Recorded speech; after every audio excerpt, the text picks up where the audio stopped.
Welcome to Blizzard Fire. We hope this video helps fire up your solution. You begin by checking Essentials, Android version, whether your file sits on internal storage or an SD card, and free space. Grant Zarchiver storage permission in Settings, because without it the app cannot open or modify files.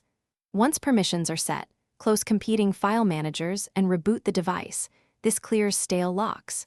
If your archive is on an encrypted SD card, unlock it now, otherwise you'll see access denied. Now open Zarchiver and navigate to the target archive.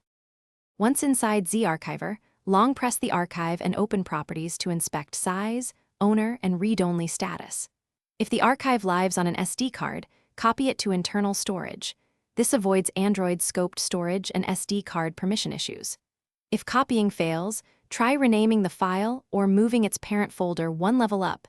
This often releases OS-level locks. Make sure you run operations from Zarchiver's internal file picker, so the app uses granted permissions rather than a restricted system picker. You now attempt extraction. Choose Test Archive first, then Extract here. If the archive reports errors, use the Repair tool when available.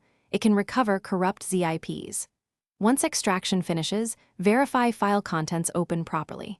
If issues persist, update or reinstall Zarchiver to eliminate app bugs and make sure no device-wide security app blocks file writes.